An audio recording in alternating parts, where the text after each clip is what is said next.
perkenalkan, nama saya Natalia Chua dengan NIM 100113823281151. Saya mahasiswi dari Fakultas Kesehatan Masyarakat dengan Prodi Ilmu Kesehatan Masyarakat Angkatan 2023 Universitas Sriwijaya. Jadi pada hari ini saya akan menceritakan salah satu tokoh atau profil kesehatan yang gak kalah menarik dan ramai banget jadi perbincangan. Jadi langsung saja kita tonton videonya. Happy watching!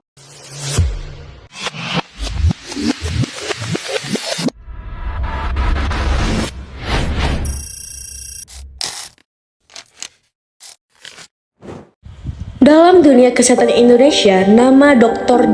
Terawan Agus Putranto menjadi sosok yang tidak asing. Beliau dikenal sebagai dokter militer yang berdedikasi tinggi sekaligus Menteri Kesehatan Republik Indonesia pada periode 2019 hingga 2020. Kepemimpinannya hadir di masa penuh tantangan, tepat ketika Indonesia dan dunia menghadapi pandemi global COVID-19.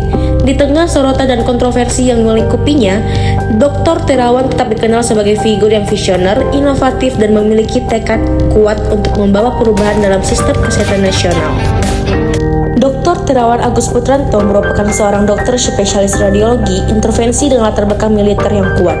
Sebelum menjabat sebagai Menteri Kesehatan, beliau memegang posisi strategi sebagai Direktur Utama Rumah Sakit Pusat Angkatan Darat Gatot Subroto di Jakarta. Dalam dunia medis, nama Terawan mencuat melalui inovasi yang dikenal luas dengan sebutan terapi oksidatif, atau sering disebut juga dengan brainwash, sebuah metode penanganan stroke yang ia kembangkan. Inovasi ini sempat menuai pro dan kontra di kalangan profesi kedokteran, namun juga menunjukkan keberaniannya untuk berinovasi dan berpikir di luar kebiasaan. Karir militernya membentuk karakter kepemimpinan yang tegas, disiplin, dan fokus pada hasil. Kombinasi antara dunia medis dan militer inilah yang kemudian mewarnai seluruh perjalanan kepemimpinannya. Ketika dilantik menjadi Menteri Kesehatan pada Oktober 2019, Dr. Terawan dihadapkan pada tugas berat mengelola sistem kesehatan nasional yang kompleks di tengah perubahan global.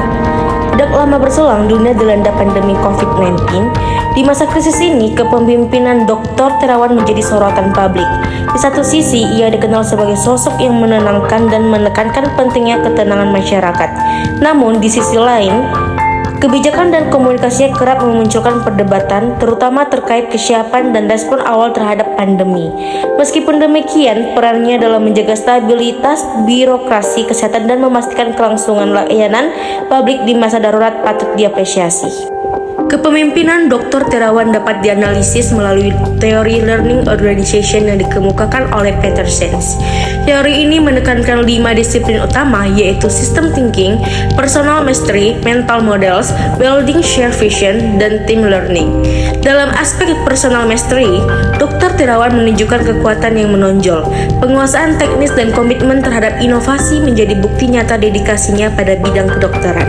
Ia adalah tipe pemimpin yang terus belajar dan mengembangkan diri, bahkan di tengah tekanan publik. Namun, pada disiplin system thinking, terlihat beberapa kelemahan.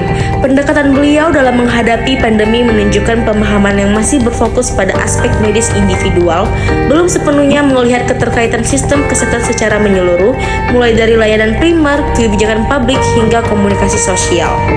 Dalam hal building shared vision, Dr. Terawan menghadapi tantangan besar. Tidak semua elemen dalam sistem kesehatan merasa memiliki visi yang sama, sehingga koordinasi antara lembaga dan profesi kadang berjalan kurang selaras. Sementara pada disiplin team learning, gaya kepemimpinan yang cenderung hierarkis membatasi ruang diskusi terbuka di antara tim. Meski demikian, tekadnya untuk bekerja cepat dan tanggap tetap menjadi kekuatan tersendiri dalam masa krisis. Gaya kepemimpinan Dr. Terawan dibentuk oleh berbagai faktor yang saling berinteraksi. Latar belakang militer menumbuhkan kedisiplinan, ketegasan, dan orientasi pada perintah. Sedangkan latar belakang klinisnya membentuk cara berpikir yang logis, teknis, dan berorientasi pada solusi langsung. Dua hal ini membuat beliau memiliki pendekatan kepemimpinan yang kuat dalam krisis, namun terkadang kurang fleksibel dalam konteks birokrasi kesehatan masyarakat yang membutuhkan partisipasi banyak pihak. Pengalaman panjangnya di dunia medis serta tekanan politik dan publik selama masa pandemi juga menjadi pembentuk utama kepribadiannya sebagai pemimpin yang tangguh dan berani mengambil risiko. Salah satu kebijakan penting yang diperkuat pada masa kepemimpinannya adalah Program Indonesia Sehat dengan Pendekatan Keluarga atau PISPK.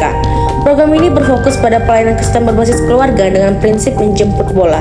Melalui kunjungan rumah oleh tenaga kesehatan, keluarga menjadi pusat perhatian utama dan upaya promotif dan preventif. Di masa Dr. Terawan, PISPK dikembangkan lebih lanjut dengan dukungan teknologi digital untuk pencatatan data kesehatan dan pelaporan kunjungan. Pendekatan ini terbukti membantu deteksi dini penyakit dan memperkuat sistem kesehatan primer, meski tantangan pendanaan dan kesinambungan pelaksanaan masih perlu dibenahi. Dr. Terawan Agus Putranto adalah contoh pemimpin dengan semangat inovasi yang tinggi dan dedikasi tanpa batas pada dunia kesehatan. Ia menunjukkan bahwa pemimpin sejati tidak hanya diukur dari jabatan atau kekuasaan, tetapi dari keberanian untuk berinovasi dan tanggung jawab terhadap masyarakat.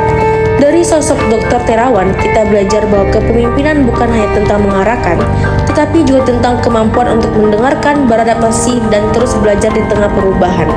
Pemimpin yang baik bukan hanya menyembuhkan tubuh, tetapi juga menumbuhkan semangat dan harapan bagi bangsanya.